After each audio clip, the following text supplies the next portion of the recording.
Bonjour chers frères et sœurs, alors voilà un nouveau message d'édification et d'encouragement pour nous tous ce matin.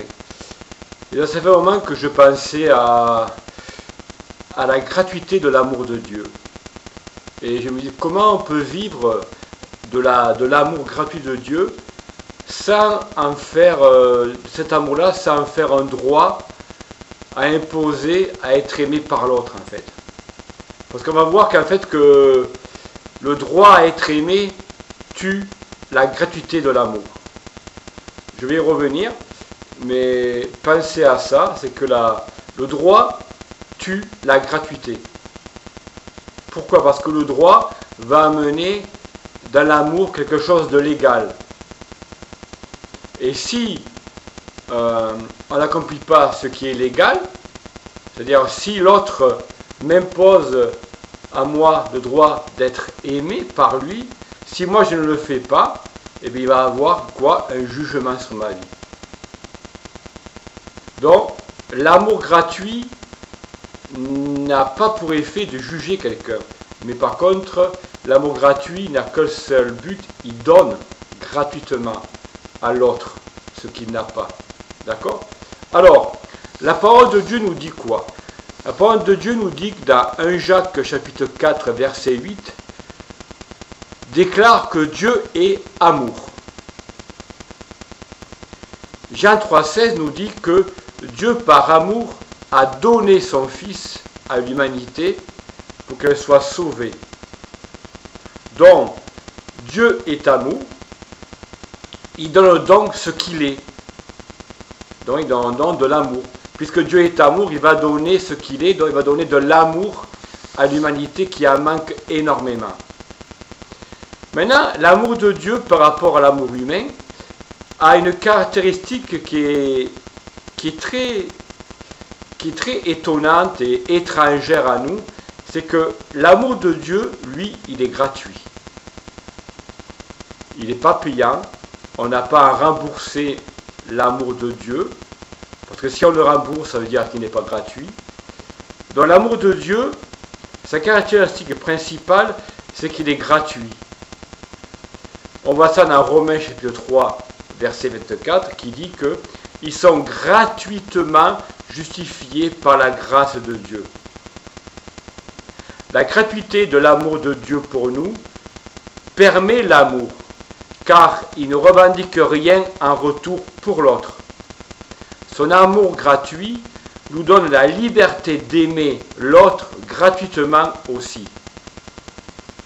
Donc l'amour gratuit de Dieu que je reçois va m'apprendre à aimer l'autre d'une manière aussi gratuite, sans revendiquer en retour à être aimé par lui.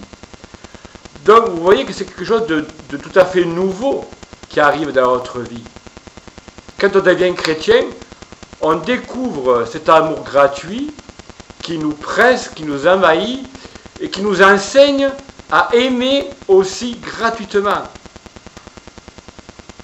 Donc j'ai marqué, Dieu veut nous réapprendre à aimer gratuitement sans imposer à l'autre le droit à être aimé. Ça c'est vachement important.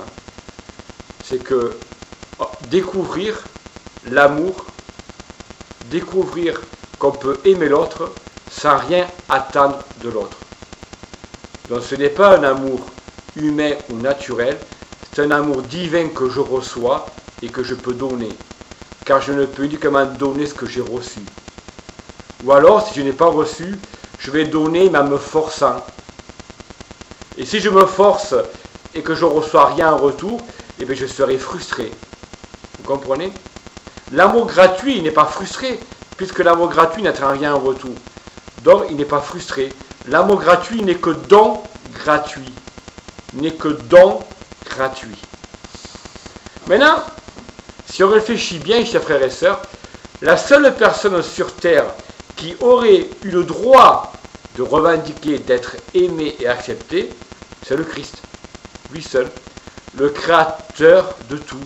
Le créateur de l'amour. Lui seul aurait pu dire « Hey, vous devez m'aimer ».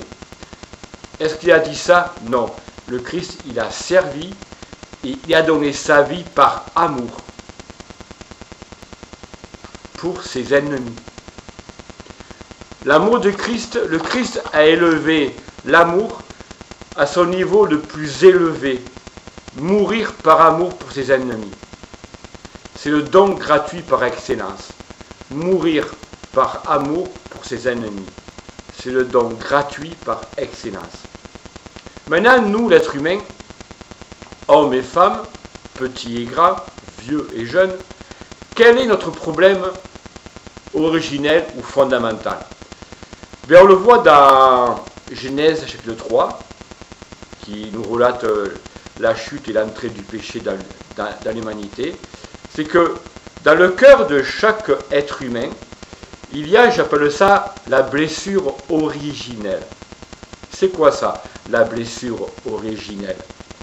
Eh bien, c'est la recherche de l'amour gratuit et parfait que l'homme et la femme avaient avec Dieu et entre eux avant le péché.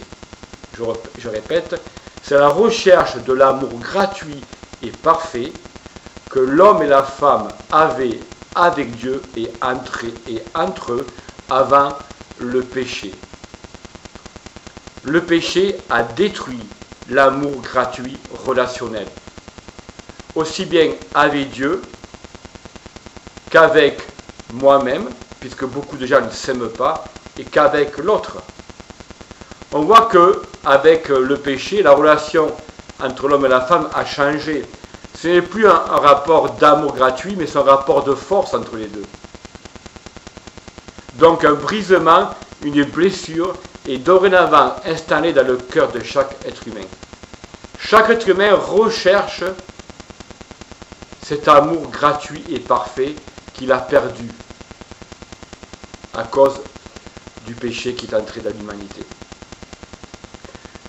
J'ai marqué donc que le péché nous a rendus aveugles et étrangers à l'amour gratuit.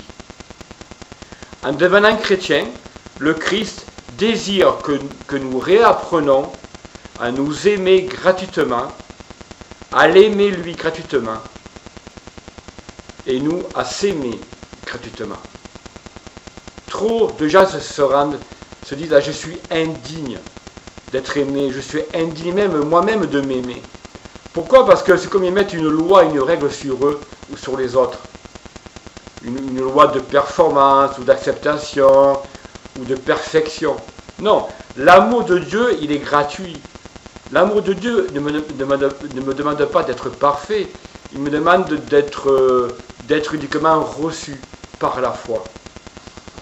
Alors on va voir deux versets dans Jean chapitre 15. Vous savez, Jean chapitre 15, c'est le passage intéressant entre le cep, qui est le Christ, et nous qui sommes le serment. Dans Jean chapitre 15, verset 12, il est dit, alors il est 12, « Voici quel est mon commandement, aimez-vous les uns les autres, comme moi-même je vous ai aimé. » D'accord? Et 15.9, il est marqué, « Comme le Père m'a toujours aimé, moi aussi je vous ai aimé. Maintenez-vous dans mon amour, ou on peut dire aussi, demeurez dans mon amour. » Donc, il est possible d'aimer Christ et d'aimer les autres. Simplement, si moi je demeure, je me maintiens dans l'amour de Christ. Car je ne peux uniquement donner ce que j'ai reçu. Alors maintenant, vous me direz, mais ça veut dire quoi demeurer dans l'amour de Christ? Mais je vais vous expliquer.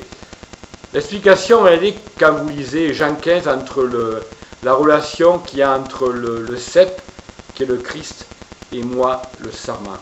Pour demeurer dans l'amour de Christ, je dois me nourrir de l'amour de Christ.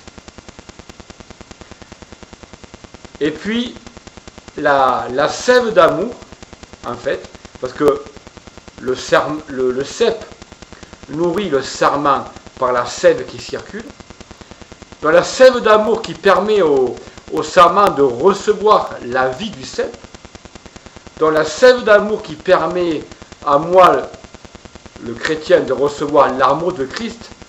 Cette sève d'amour, c'est quoi? C'est simplement ma vie d'intimité, ma vie de communion avec le Christ.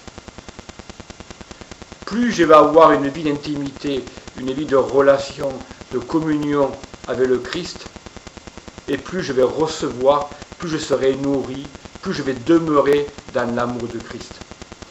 L'amour du Christ, je ne peux pas le fabriquer, je ne peux pas l'inventer, je ne peux que le recevoir dans mes temps d'intimité avec lui. C'est pour ça que la vie chrétienne, le plus important dans la vie chrétienne, ce n'est pas les œuvres à faire. Les œuvres, c'est uniquement le fruit de quelque chose qui est beaucoup plus important à considérer. C'est l'intimité avec le Christ. C'est la communion avec le Christ qui va amener le fruit de la foi, qui sont les œuvres de la foi. Mais au départ, c'est mon intimité qui compte avec le Christ. Le temps que je passe avec lui, le temps pour le prier, pour l'écouter, pour le découvrir de la parole de Dieu, pour le découvrir au travers les frères et les sœurs du corps de Christ. Maintenant, quelque chose de très encourageant, c'est que moi, mon amour, il est imparfait, et c'est normal. Pourquoi c'est normal? Parce que je vis encore dans ma condition humaine, je vis encore dans ma fragilité d'être humain, je vis encore avec mes faiblesses d'être humain. Donc, Dieu le sait. Donc, comme je vous l'ai expliqué tout à l'heure, Dieu ne regarde pas à la perfection de mon amour, mais Dieu regarde à l'intention de mon amour. Je répète, Dieu ne regarde pas à la perfection de mon amour, mais Dieu regarde à l'intention de mon amour. Quelle intention mon cœur a envers lui et envers les autres. Vous savez, Dieu bénit l'intention. Parce que Dieu cherche, même le moindre désir, même le plus petit, Dieu cherche ça et lui, il va le faire grandir, il va le faire grossir. Donc Dieu cherche un cœur qui n'est pas parfait, mais un cœur qui est disposé à aimer, à l'aimer et à aimer les autres, même d'une manière totalement imparfaite. Ça, c'est béni, parce que ça nous ouvre beaucoup d'espérance pour aimer dans notre imperfection humaine. Donc j'ai marqué, le don gratuit de son amour, pour moi, sera le fondement pour aimer dans ma fragilité humaine. Je répète, le don gratuit de son amour pour moi sera le fondement pour aimer même dans ma fragilité humaine. Son amour nourrit et porte mon faible amour. Son amour nourrit et porte mon faible amour. Donc ce matin, frères et sœurs, je vais terminer par cela. Considérez que vous êtes aimés gratuitement par Dieu. Et Dieu veut que vous croyiez cet amour gratuit, que vous le receviez et que par la foi, vous donniez aussi aux autres cet amour gratuit sans imposer le droit à être aimé. La liberté d'aimer Dieu, de s'aimer et d'aimer les autres repose uniquement sur la gratuité de son amour pour moi. Voilà, que Dieu vous bénisse et à bientôt. Au revoir.